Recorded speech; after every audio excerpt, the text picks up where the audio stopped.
Hello everyone. We are here to present CSE 564 visualization final project. Our dashboard is related to San Francisco Safety Insight. So coming to introduction, every day we know numerous offenses are committed and there are probably hundreds of them that are happening right now all around the world. Somewhere someone may be experiencing the horrors of murder and robbery. As a result, many people perceive high crime rates in the modern world and they feel unsafe. It is always a criteria to look for when moving to a new place. So we have decided to assess this issue in the San Francisco area because we are relocating there this summer. And it is also known to be less safe compared to 98% of the cities in the United States. Coming to the data set, we have taken this from Kaggle and the time frame is from Jan 2018 to May 2023. We are showing a statistics part, like how many cases are reported, how many of them are active, how many of them are closed, and how many of them are filed online. So these kind of statistical information you can see in the dashboard, and that will be updated according to the category, according to the district, or according to the year that you chosen. Next, coming to the year-wise cases, this is a line chart. We have utilized line chart to represent this data, that is for one particular year, how many cases are reported. And we also have line chart for representing hour-wise details of the cases for a particular police district or for a particular category. So insights like 56% of larceny theft happened at 4 p.m. in the evening. These kind of insights can be drawn from that particular chart. Coming to the next chart, we have is bar chart in order to represent top 10 cases category which is reported.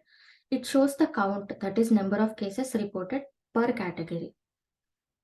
And next, coming to the district-wise reported cases, among the 8,500 samples that we have, 832 cases are reported in Tenderloin, which contributes to 10%.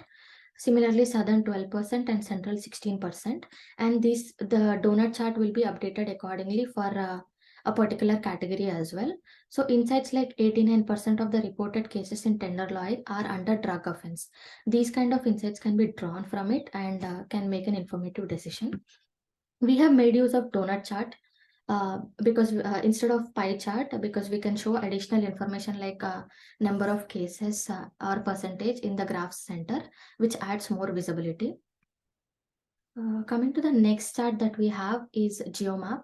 So it shows where the particular case or incident is reported in the map. If we utilized respective latitude and longitudes to build this map. We also have PCP, parallel coordinates plot, to represent the correlation between 4 dimensions, that is year, month, category, and district. So among the 4 axes, you can see the correlation and make the insights from it. So the interaction techniques that the dashboard utilizes is filtering, zoom and pan, and brushing and linking. So based on the insights, one can take an informative decision of whether they would like to move to San Francisco in that particular area or not.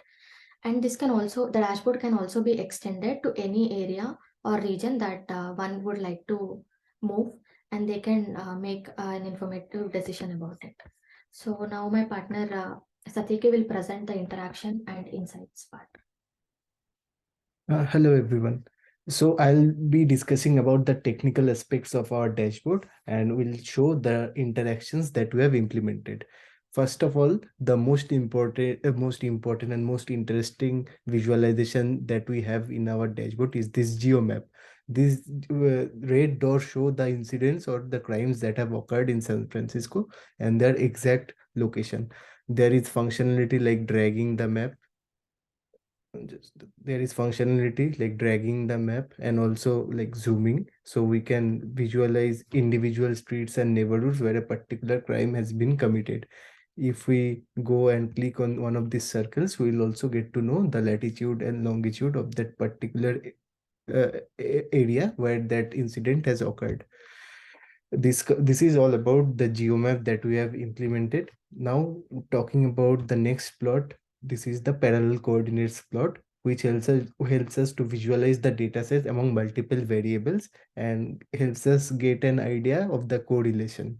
Suppose we want to see the crimes that are like incidents that occurred in Jan, we can do this brushing technique and select out here, and then we can see all the crimes that has occurred in Jan. Similarly, if we want to know like in Jan and only select the districts like Terabel and Southern, we can do a brushing here, and the relevant visualization we can see in this parallel coordinates plot.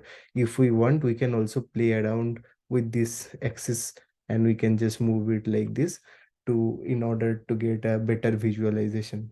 And as you can see, there are three. We have also implemented k-means clustering here, and there are three clusters. So that's all about this parallel coordinates plot. If we press on this reset button, this whole dashboard resets to its original form. Now coming back to line charts, we have implemented two line charts out here. One shows the year-wise reported cases and one shows the cases reported each hour. So if we hover around these circles in year-wise reported cases, we can see the number of cases that occurred in that particular year. For example, in 2022, 1,641 cases have occurred out of 8,500 total cases. And as we can see, the overall cases occurred in the evening from 4 p.m. to 8 p.m. in general, where the crime commitment rate is very high. If we select one of these years, let's select 2022, we can see our geomap changes, and we can now see the crimes which have been committed in 2022. And these are the relevant bar graph. And also we have implemented this statistic dashboard, which helps us to visualize the numerical data and get an exact information of how many cases were there, how many closed cases, how many active or open cases are there, how many exceptional cases were there, how many unfounded cases, or how many cases are that are filed online. So as we can see, the interaction, if we click on 2021, all these graphs changes. So if we see this bar graph, we can see when we hover around, we can see the numerical data, like how many crimes. So if we go to assault, we can see 100 assaults were committed in 2022.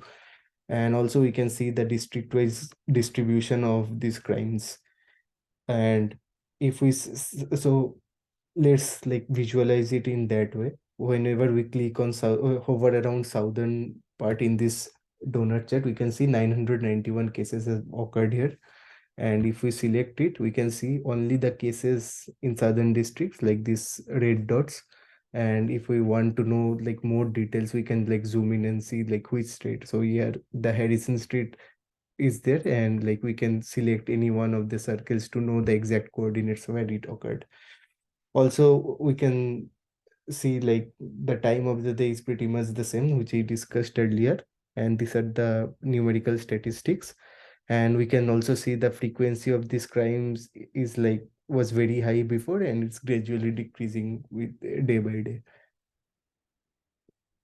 Now coming to this bar chart, suppose we select burglary, we can see in these cases reported each hour that burglary happens late at night, like 2 a.m. to 2 a.m. to 6 a.m., early morning and late night, and also like in the evening 4 p.m. to 8 p.m. So these are the times where most of the burglary happens, and people can get an idea about this and they can take the relevant protection or precaution. Similarly, if we look at assault, we can see it happens almost, it mostly happens in the evening, afternoon to evening part from 2 p.m. to 10 p.m. So people can like extract this information from this visualization and take proper precautions and prevent the dangerous zones. For example, if we take assaults, we can see the zones where these assaults mostly take place. So in the map, we can see this part is like densely populated, so people can like avoid this part in this duration of the day. So these are the things that we can derive from this dashboard, and people can make use of this dashboard for their own safety. That was all about our dashboard. I hope you guys liked it, and thank you so much.